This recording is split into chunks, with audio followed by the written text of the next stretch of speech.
সকলোৰে ভালনে? নমস্কাৰ পোনপ্ৰথমে আপোনালোকলৈ। আজি সৰু এটা ভিডিঅ' লৈ পেলাই আপোনালোকক মুখুৱাবলৈ আহিছোঁ। যিহেতু ডিউটিৰ পৰা আহিছোঁ, একো কৰাই নাই, পটাপট নিজৰ কামকেইটা কৰিবলৈ আছেই। চব্জি কাটি লওঁ বুলি কুকাৰটোৰ চাউলকেইটা বহাই লৈ পেলাই চব্জি কাটিব লৈছোঁ। মই অকণমানি কথা এটা লৈ পেলাই আজি আপোনালোকৰ মুখৰ আগত আহিলোঁ। কি জানেনে এষাৰ কথা, আমাৰ তাৰে ফেচবুকত মানে কালি এটা ৰীল পালোঁ। বাইদেউজনীৰ নাম বাইদেউ হয়, ভণ্টি হয়, কি হয় নাজানো, তথাপি অকণমান সন্মান কৰিব লাগে কাৰণে বাইদেউ বুলি মাতিছোঁ। তেওঁৰ নামটো পিংকি।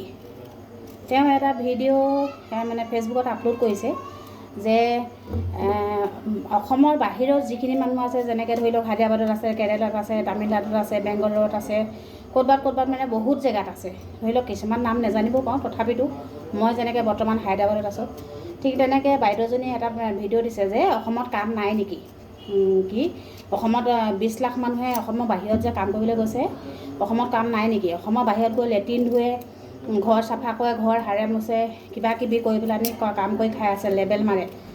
বাইদেউ, মই আপোনাক এটা প্ৰশ্ন সুধিছোঁ। মই যেতিয়া বাহিৰত আছোঁ, আমি বুলিয়ে ক'ব লাগিব ন।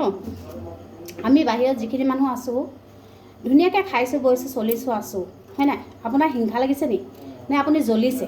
নে আপোনাৰো বাহিৰত আহিবলৈ ইচ্ছা আছে?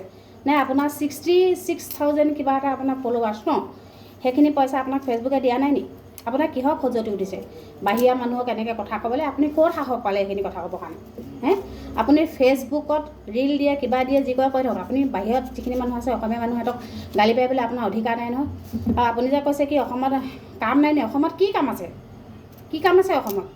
অসমত আমি যিখিনি মানুহে এতিয়া বাহিৰত এনেকৈ যদি কাম কৰি পেলাই 30-35 হাজাৰ টকা দৰমহা পাই আছোঁ, অসমত আমাৰ লেখীয়া মানুহক 30-35 হাজাৰ টকা দৰমহা দিব নি? মই চিকিউৰিটি ডিউটি কৰোঁ। এজনী লেডি হৈ পেলাই বাহিৰত আহি চলি খাই আছোঁ, আপুনি তাতে হিংসা কৰিছে নে কি? অকল ময়ে নহয়, পৃথিৱীত বহুত মানুহ আছে, মোতকৈ সৰুও আছে, মোতকৈ ডাঙৰো আছে, দাদা, ভাইটি, ভণ্টি, পেহী, ভতিজা চব আছে। সেইখিনি মানুহক আপুনি দিব পাৰিব? আপুনি কিহৰ ইমান হেৰি কৰি পেলাই যে ভিডিঅ'টো বনাইছে যে অসমত কাম নাই নি, আপুনি দিব নে কি কাম? আপোনালোকৰ ঘৰত আছে নি তেনেকুৱা কাম কিবা কৰিব পৰা, 35 হাজাৰ টকা 30 হাজাৰ টকা দৰমহা দিব পৰা? যদি আপুনি আছে কওক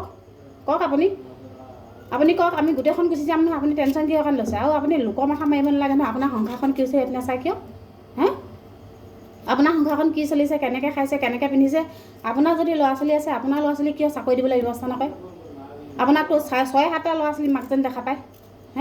আপুনি লোকৰ কথা মাথা মাৰিব নালাগে, আপুনি নিজৰ মাথা মাৰক দেই। আৰু নেক্সট টাইম এনেকুৱা ফাল্টু ভিডিঅ' নবনাব, গম পায়নে? আপুনি ঠিক আছে, মানিছোঁ অসমত কাম আছে, অসমত চাকৰি দিব হেমন্ত বিশ্ব শৰ্মাই, কিন্তু কোন মানুহক দিব? যিখিনি ডিগ্ৰী কমপ্লিট কৰিছে সেইখিনিক দিব। আমি কি ডিগ্ৰী কমপ্লিট কৰা মানুহ নেকি? লাগিছে নি আপোনাক ডিগ্ৰী কমপ্লিট? নিবনুৱা মানুহে এটা বুলিব লিখিব নজনা মানুহে হায়দৰাবাদত হওক, বেংগলত হওক, য'তে নহওক ডিউটি কৰি খাই আছে, সেইখিনি মানুহক দিব নি হেমন্ত বিশ্ব শৰ্মাই? নে আপুনি দিব? আপুনি যে এনেকৈ ক'লে যেন আপুনি একেবাৰে CM, হেমন্ত বিশ্ব শৰ্মা আমাৰ মামা CM নহয়, আপুনি যেন CM। আপুনি কিয় তেনেকৈ ক'লে? আপুনি নিজক লৈ পেলাই ভিডিঅ' বনাওক, লোকক আজৰি আপোনাৰ ভিডিঅ' বনাবলৈ, ভিউজ পাবলৈ, ফলোৱাৰ্ছ বাঢ়িবলৈ আপোনাৰ লাজ শৰম নালাগে? অকণো লাজ নালাগে? যদি আপোনাৰ লাজ লাগে মোৰ লগত ডাইৰেক্ট কথা পাতক, মই অসমৰে অসমীয়া হয়। আপোনাক ক'ত সাহস দিলে কোনে? আপোনাৰ মানুহটোক চাকৰি পালে নাই? আপোনাৰ মানুহটোক চাকৰি দিয়ক, আপোনাৰ জীয়েক পিতেক যিমান আছে, নাতি নতিনা জোৱাই চবকে চাকৰি বহাওক, গম পায়নে? কথা ক'বলৈ আহিছে। ভিডিঅ' যদি বনাবলৈ নাই নবনাব দেই, এইবিলাক গল্টি নকৰিব।